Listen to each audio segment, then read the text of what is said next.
Wisdom, the final frontier to true knowledge. Welcome to Wisdom Trek, where our mission is to create a legacy of wisdom, to seek out discernment and insights, to boldly grow where few have chosen to grow before. Hello, my friend. I am Guthrie Chamberlain, your captain on our journey to increase wisdom and create a living legacy. Thank you for joining us today as we explore wisdom on our second millennium podcast. This is day 1144 of our trek and time for Meditation Monday. Taking time to relax, refocus, and reprioritize our lives is crucial in order to create a living legacy. For you, it may be just a time alone for quiet reflection. You may utilize structured meditation practices. In my life, meditation includes reading and reflecting on God's Word and in prayer. It is a time to renew my mind, refocus on what is most important, and making sure that I'm nurturing my soul, mind, and body. As you come along with me on our trek each Meditation Monday, it is my hope and prayer that you too will experience a time of reflection and renewing of your mind. All too often we think or are taught that God's will for our lives is something mystical or difficult to discern, but it is not. God's will for us is to utilize our God-given abilities for His glory.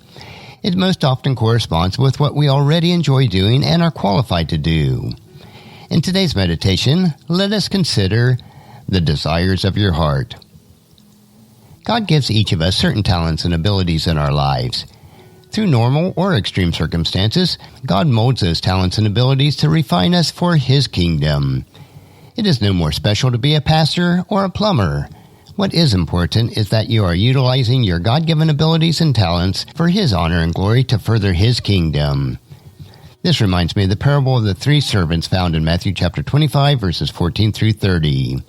The amount of money each of the servants were given was not important. It is what each servant did with the money that they were judged on. There is a story about a 20-year-old Marine. He was just discharged from the military and pondering his future. He bore a square jaw, a forearm tattoo, and a common question. He didn't know what to do with the rest of his life. He shared his story with a wise man who related to me, and here is the story.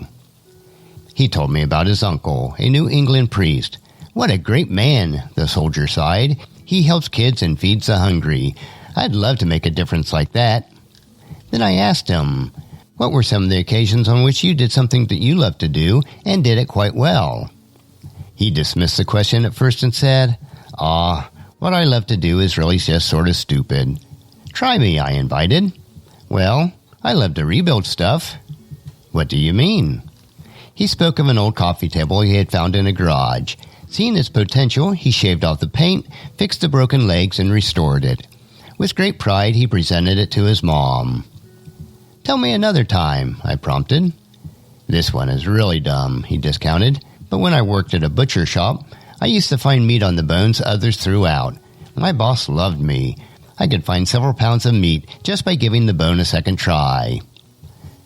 I tested this possibility on him. You love to salvage stuff. You salvage furniture, you salvage meat. God gave you ability to find treasure in someone else's trash. My idea surprised him. "God? God did that?" "Yes," I said, "God. Your ability to restore the table is every bit as holy as your uncle's ability to restore a life." You would have thought I had handed him a newborn baby. As my words sank in, the tough soldier teared up. His natural inclinations and desire are how God is using him to further His kingdom. So I say to you, see your desires as gifts to heed, rather than longings to suppress, and you will feel the same joy. Reflect on your life. What have you always done well and loved to do? You may just find that God is using the desires of your heart to fulfill the desires of God's heart. Psalms chapter 37, verse 4. Take delight in the Lord, and He will give you your heart's desires. And that's a wrap for today's meditation. Next week, we will continue on our trek on Meditation Monday as we take time to reflect what is most important in creating our living legacy. On tomorrow's trek, we will explore another wisdom quote. This 3-minute wisdom supplement will assist you on becoming healthy, wealthy, and wise each day. Thank you for joining me on this trek that we call life, and encourage your friends and family to join us, and then come along with us tomorrow for another day of Wisdom Trek, Creating a Legacy. If you would like to listen to any of the past 1,143 daily treks or read the daily journals, they are all available at wisdom-trek.com. I encourage you to subscribe to Wisdom Trek on your favorite podcast player so that each day will be downloaded to you automatically. And thank you so much for allowing me to be your guide, your mentor, but most importantly, I am your friend as I serve you through the Wisdom Trek podcast and journal each day.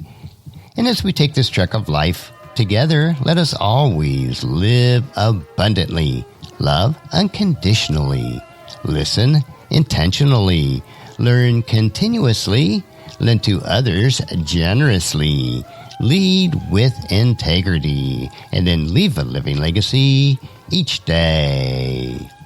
I am Guthrie Chamberlain, reminding you to keep moving forward, enjoy your journey, and then create a great day every day. See you tomorrow.